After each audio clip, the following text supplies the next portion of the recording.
Bonjour à toutes et à tous et bienvenue dans cet épisode un petit peu spécial de la Taverne de la Force. Je suis ravi de vous retrouver aujourd'hui et aujourd'hui nous allons parler de la nouvelle série qui est sortie sur Disney+, qui a été annoncée il y a quelques temps et qui est Star Wars Vision.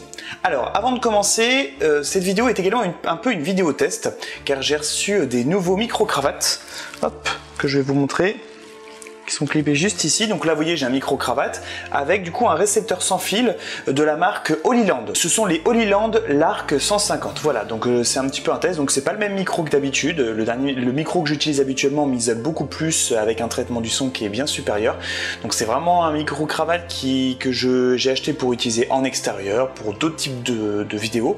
Mais je me suis dit, je vais le tester aujourd'hui sur une petite vidéo courte comme ça, comme aujourd'hui. Donc bah écoutez, n'hésitez pas à me dire en commentaire ce que vous en pensez. Et puis bah écoutez, si vous êtes intéressé également par ce micro, je vous mets un lien pour pouvoir l'acheter.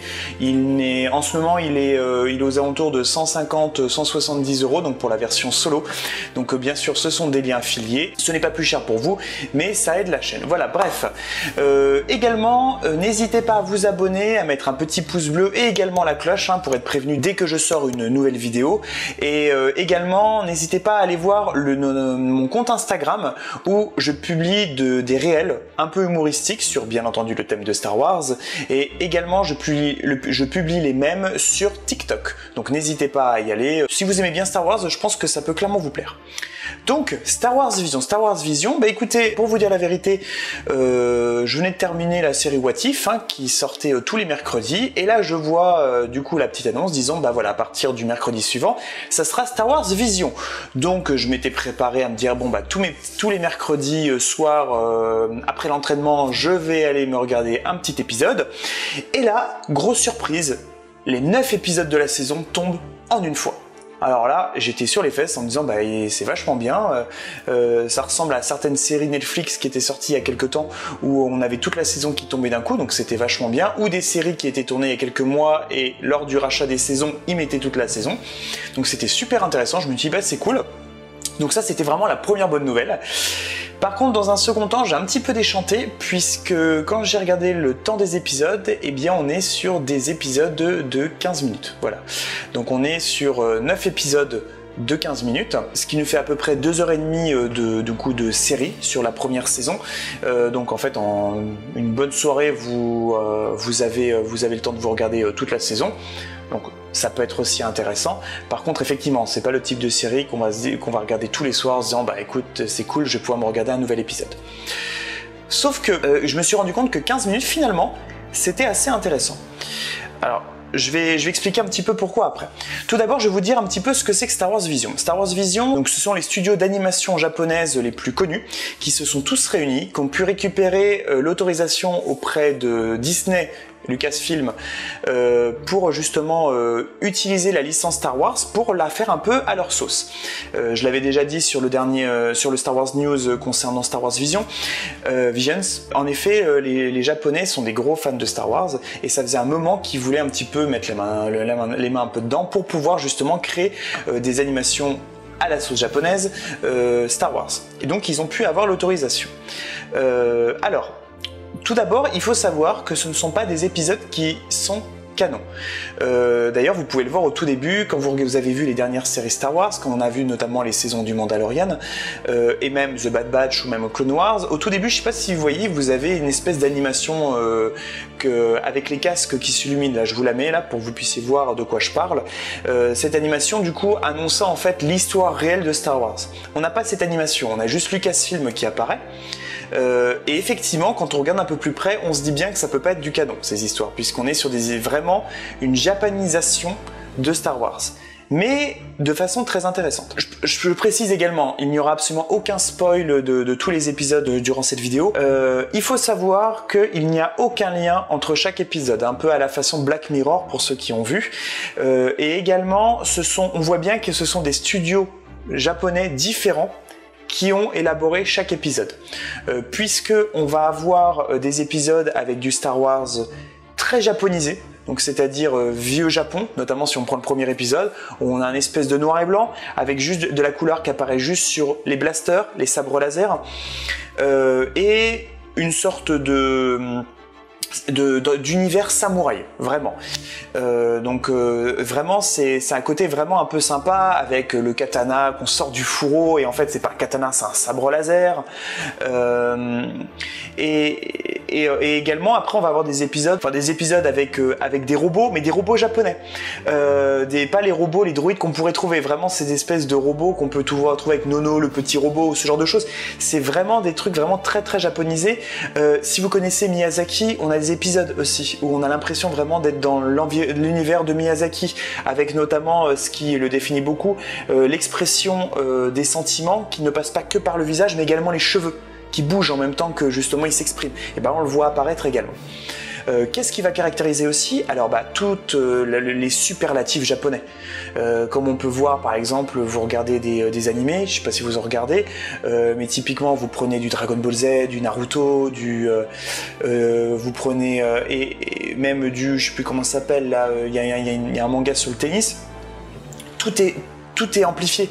Même si on prend Olivier Tom, clairement, Captain Tsubasa, clairement quand il tire, on a le ballon qui se déforme quoi, et puis qui vient limite arracher les filets de la cage. Et bah là c'est exactement la même chose. On a des gros combats de sabre laser. Il y en a même un dans l'espace, sans combinaison. Donc clairement quelque chose qui peut pas arriver réellement dans la vraie vie, et puis dans l'univers de Star Wars. Ils se battent sans rien quoi. C'est normal, ils sont dans l'espace, puis ils se battent, etc. Ils volent à moitié, ils vont aller sur un vaisseau, ils vont se battre également en étant sur un vaisseau spatial, voilà, parce que naturellement, il y a de la gravité sur les vaisseaux, j'imagine. Enfin, voilà, c'est des choses qui sont très très particulières, mais qui sont pas dérangeantes en soi, puisqu'on est sur de l'animation japonaise, et on est vraiment sur un univers en dehors. Et pourquoi 15 minutes? Et pourquoi je trouve que finalement 15 minutes c'est intéressant?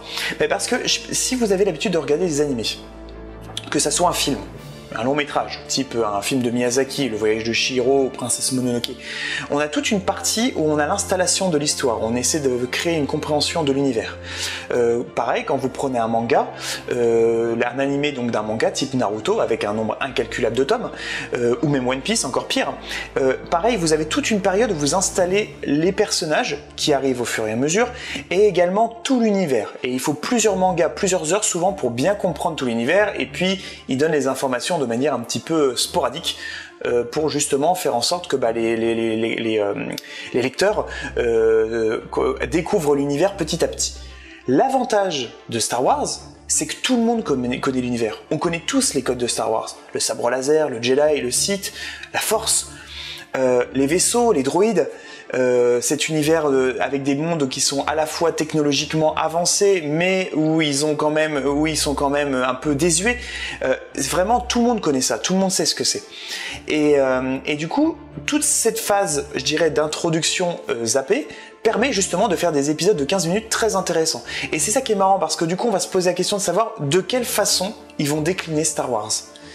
Et franchement, j'ai adoré. J'ai adoré parce que, alors après, il faut aimer les animations japonaises, mais je trouvais que chaque détournement finalement de Star Wars à la sauce japonaise était vraiment très très bien géré.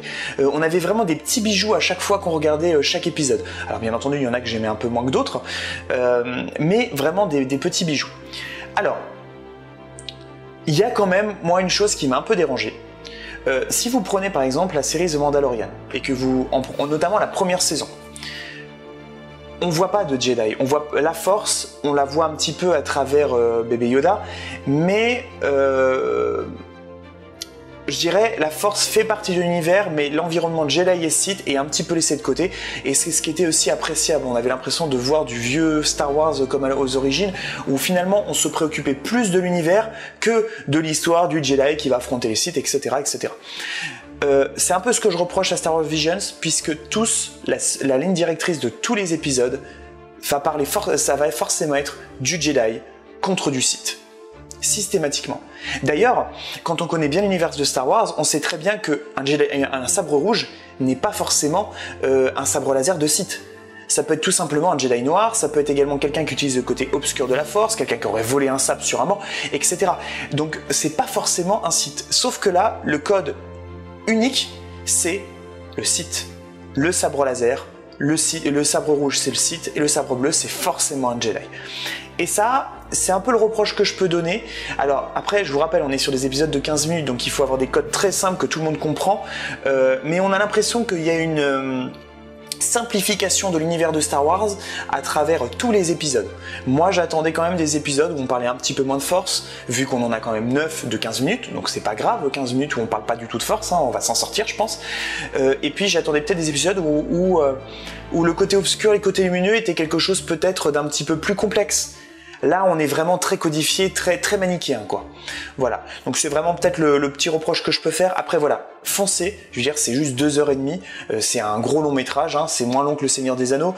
Donc vous prenez un moment. Vous verrez bien à chaque fois la façon dont c'est perçu. Vous verrez également des épisodes qui sont contemporains à l'Empire. Et des épisodes, on sait pas trop. C'est bien après, ou peut-être même avant. Ou voilà, ou peut-être j'irai à un autre bout de la galaxie et on sait pas trop. Donc c'est vraiment très intéressant.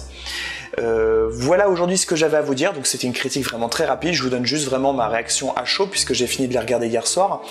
Vraiment bien réalisé. Très sympa, et je pense que certains épisodes mériteraient peut-être d'être poussés un peu plus pour en faire vraiment une série. Donc on verra ce qui sera vu par la suite, sachant que potentiellement ce serait bien que ça devienne du canon du coup, puisque il y a à mon avis des personnages qui pourraient vraiment être très intéressants. Voilà, cette vidéo touche à sa fin, merci de l'avoir suivi jusqu'au bout. Si vous avez bien aidé, n'hésitez pas à mettre un petit pouce bleu, ça aide beaucoup la construction de ma chaîne. Et puis surtout, n'hésitez pas à aller sur Instagram, TikTok pour voir les réels que je sors en ce moment. Je pense que c'est des trucs qui pourraient vraiment vous être très sympas. Et puis partagez cette chaîne, on est bientôt aux 1000 abonnés, ce serait vraiment super qu'on réussisse à les atteindre maintenant. Voilà, pour que je puisse également vous proposer de nouvelles choses super intéressante. En tout cas, je vous souhaite une excellente semaine, à très bientôt, et puis comme toujours, gardez l'esprit ouvert. Allez, salut!